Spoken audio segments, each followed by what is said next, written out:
And ito guys, double combo, triple combo guys. This is manifestation, this is abundance of love and happiness, and this is abundance of money. Okay? So dobling abundance ito guys, no? Abundance na sa pera, abundance pa sa pagmamahal or kaligayahan mga kapiksi. And talagang ito guys, so parang hinahabol talaga kayo, no? Mapapansin nyo mga kapiksi. Kaya nga meron tayo dito guys na dreams, no? So yung dreams, mga kapiksi, if you are chasing after your dreams, guys, your dreams will actually chase you. Talagang ma-attract nyo siya, guys, papunta sa kabuhayan nyo, mga kapiksi. So,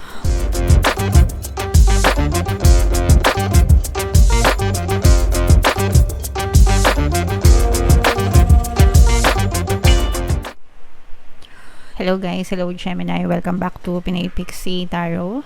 Ang pamagat ng episode natin for tonight is mid-month kapalaran para ngayong March 16 to 31 para sa Gemini, Sun, Moon, Rising, Sign, and Venus. Unahin natin tong deck na to mga kapiksi.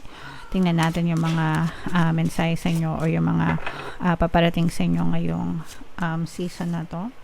We have the wisdom energy, meron din tayong dreams, and meron din tayong gifts. Wow. So, lahat ito ay puro positive. Syempre, unahin na natin to guys. Gifts, mga aginaldo. Guys, sorpresa from the universe, mga kapiksi. Okay. So, i-claim nyo na to.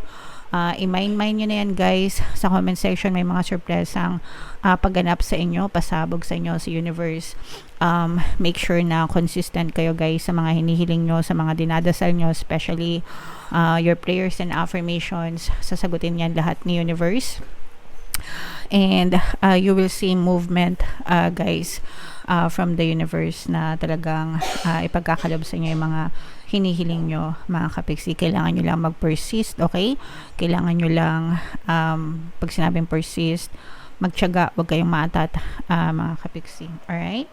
And wisdom, mga kapiksi, for some of you, maaaring nagkakaroon kayo ng, yung iba sa inyo guys, parang nagkakaroon kayo ng peace of mind, knowing na magiging ma-okay din ang lahat para sa inyo. And yung iba sa inyo nagkakaroon ng learning and development, pwedeng learning and development stage itong pinagdadaanan nyo sa buhay nyo, kahit maganda or kahit hindi maganda yung na-experience nyo, pero nagigain kayo ng kaalaman or karunungan, mga kapiksi. And kaya nga tayo merong kasabihan na experience is the best teacher. So marami kayong natututunan sa buhay nyo, mga kapiksi, and nakakatulong yan para sa inyo. Okay? And then we also have dreams guys. Ito, yung iba sa inyo guys, literal na kung nananaginip kayo, maaaring may mga pahiwatig sa inyo ang inyong mga spirit guides. So kung kayo ay mga vivid dreamers, kasi merong mga vivid dreamers kagaya ko guys, as in kapag nanaginip talaga ako every single dream na napapanaginipan ko, paggising ko, kabisado ko yan, lahat ng detalye, pati yung mga kulay, yung mga nakikita ko, as in, ganun ako ka-vivid managinip, no? So, kung ganun din kayo, pwede nyong hanapin yung mga meanings ng mga napapanaginipan nyo, okay? Para kasi baka may mga mensahe sa inyo ang inyong mga gabay. Yung iba naman, this is a message na wag kayong mag-give up guys sa mga dreams nyo, sa mga pangarap nyo sa buhay, and just continue on persisting and chasing after your dreams, kasi talagang mapupush out yan sa inyong physical reality. Basta nakafocus kayo, mga kapiksi, yung energy nyo, yung attention nyo, lahat-lahat na ibigay nyo na, and may experience nyo din yan sa physical reality nyo guys, okay? Alright, so yeah, comment down below, Gemini, if feeling nyo ito guys, i-mind nyo na mga gifts from the universe, itong mga dreams na to, parang sinasabi din sa inyo guys na ipagkakalob, na ireregalo sa inyo ni universe yung mga pangarap nyo sa buhay. So i-mind nyo na yan guys sa comment section. So tingnan natin yung ganap sa inyo guys ngayong March 16 to 31. Shuffle natin to. Habang sinashuffle ko to, panoorin nyo muna yung video natin regarding sa ating paano mag-manifest ng abundance video course. Kapiksi, sawa ka na ba sa mga struggles at hirap sa buhay mo? Masipag ka ba at masikap sa buhay ngunit hindi ka pa rin umaasenso? Ilang beses ka na bang nag-attempt mag-negosyo at mag-invest pero palagi ka pa rin nalulugi? Sa pagkakataon na ito ay maaaring may subconscious beliefs ka na nagiging balakid sa iyong pag-unlad at pagyaman. Introducing, paano mag-manifest ng abundance video course. Dito ay matututunan mong ma-overcome ang mga balakid mo para tuluyan ka ng umunlad, umasenso, sumagana, maging matagumpay, successful at maswerte sa iyong kabuhayan, pera, trabaho, negosyo, salapi at kaperahan ng bonggang-bongga. Dali, mag-send na ng email sa pinoypixie@gmail.com at simulan na ang iyong pagyaman ngayon. Alright, so sa lahat ng gusto mag-avail ng course guys, naka-flash sa screen nyo. Una, meron tayong paano mag-manifest ng abundance video course. Meron din tayong paano mawala ang third party at magkaroon ng harmonious na relationship. And meron din tayong email coaching, manifest your desires using the law of attraction. So sa lahat ng interesado guys, mag-send lang kayo ng email sa pinoypixie@gmail.com. Wow. So, Gemini guys, kayo ay represent ng Queen of Swords sa ating spread. This is both negative and positive. Unahin natin yung negative guys. Ito'y babala na pag-iingat, mag-ingat sa mga scammer, manloloko, manggagancho, sa kahit anong aspeto ng buhay. Pwedeng sa pera guys, pwede rin sa love and relationship. Pero this is more on money, mga kapiksi, no? For some of you, pwedeng guys, parang mautangan kayo, ganyan, ng malaking halaga. Tapos maaari kayong takbuhan nitong person na to, and parang mababaliktad pa yung sitwasyon nyo. Kumbaga parang sila na may utang, sila pa yung magagalit sa inyo kapag siningil nyo sila, at saka imbis na parang mababaliktad, lalo na guys, mag-ingat kayo doon sa mga nagagarantor na ganyan, kasi baka mabaliktad yung mga sitwasyon nyo, and kayo pa yung, kumbaga kayo yung magsasuffer greatly, mga kapiksi, no?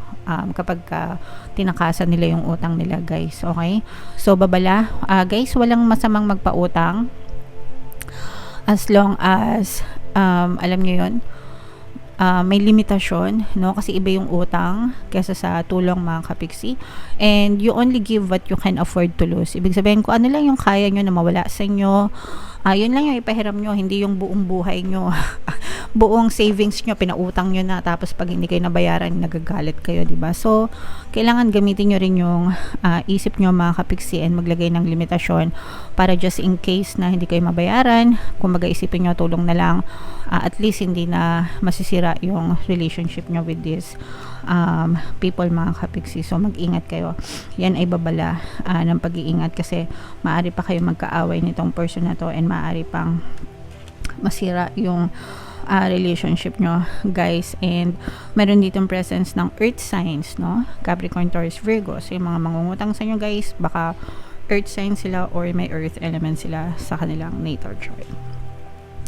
And ito guys, double combo, triple combo guys. This is manifestation, this is abundance of love and happiness, and this is abundance of money. Okay, so dobling abundance ito guys, no? Abundance na sa pera, abundance pa sa pagmamahal or kaligayahan, mga kapiksi. And talagang ito guys, so parang hinahabol talaga kayo, no? Mapapansin nyo, mga kapiksi. Kaya nga meron tayo dito guys na dreams, no? So yung dreams, mga kapiksi, if you are chasing after your dreams guys, your dreams will actually chase you. Talagang ma-attract nyo siya guys, papunta sa kabuhayan nyo, mga kapiksi. So kung nagmamanifest kayo ng abundance of love or abundance of happiness, or kung nagmamanifest kayo ng abundance of money, kasaganaan sa buhay guys, lahat yan ma-experience nyo sa buhay nyo. Kumbaga parang easily, ibig sabihin ng easily, madali, no? Madali yung na-attract yung mga kasaganaan, yung mga kasiyahan, kaligayahan sa buhay nyo guys. Effortless, as in madali lang, hindi kayo masyadong nahihirapan. So congratulations, super duper super duper congrats sa inyo, mga kapiksi. So yan guys, i-main-main nyo na yan sa comment section. Abundance of love, abundance of happiness, wealth, riches, yan. So yeah. And what else guys, tingnan pa natin. So ito naman guys, pagdating sa relationship, no, yung sinasabi natin guys na maaaring nagkakalamigan, ito yung maaari kayo magkaroon ng conflict kasi dahil sa pera, mga kapiksi. So maaaring, asa na ba yun, maaaring maapektuhan yung relationship nyo guys, no. So kaya nga pinag-iingat kayo, mga kapiksi, kasi for some of you, pwedeng magkasira yung relasyon nyo ng dahil sa pera. kung sino man yung mangungutang sa inyo. Kaya make sure na mag-ingat kayo. Meron din ditong presence ng fire sign, Aries, Leo, Sagittarius. So mag-ingat kayo guys sa mga pinapautang nyo, sa mga pinagkakatiwalaan nyo, mga kapiksi. And for some of you talaga, no, this is ganun pa rin guys, no, yung mensahe, maganda yung love and relationship nyo sa romantic relationship. And then sa kaperahan, talagang yung iba sa inyo super magiging busy kayo guys sa pag-handle ng kaperahan nyo, or kung meron kayong business mga kapiksi. Parang ito guys, overflow, no, overflow. Pag sinabing overflow guys, umaapaw, no? So mag-uumapaw yung pagpasok ng blessings, pagpasok ng kaperahan sa inyo. Kung kayo may mga negosyo, talagang umaapaw yung mga order, maraming pumapasok na order. Kung kayo ay mga nasa sales, maaaring namimit nyo yung mga quota, o kaya naman maraming customers, no, or maraming clients kayo na nahatak, guys. Okay, so talagang parang instant, hindi naman sa instant, pero effortless talaga. Pag sabing effortless guys, as in madaling madali, no? Parang may magnet kayo sa katawan nyo or sa inyo energetically, tapos sila na mismo yung kusang lumalapit sa inyo, guys. Okay, and ganun din sa love guys, talaga nararamdaman natin yung pagiging masaya nyo with your partner or specific person, and within the family as well. So super saya lang, mga kapiksi. Alright, so lahat yan guys, lahat ng sinabi kong magaganda, hindi ko na isa-isahin pero i-mind nyo na lahat yan guys, sa comment section.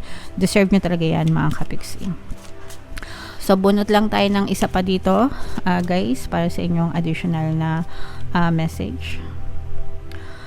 Blissful. Okay, so pag sinabing blissful, mga kapiksi, talaga ito ay joy, peace, no, euphoric. Ibig sabihin talagang mapayapa, matahimik, guys. Very peaceful yung energy nyo, very at peace kayo, very, kumbaga nasa tamang lugar, right time, right place, right energy, right vibes. Kalmado lang guys, as in very kalmado kayo, very secured sa buhay, nararamdaman yung stability and security. Wala kayong masyadong hanash, walang masyadong stress, walang masyadong worry, except dun sa sinabi ko kanina na mag-ingat, no, kasi kapag hindi kayo nag-ingat guys, ito magbibigay talaga to sa inyo ng sakit ng ulo.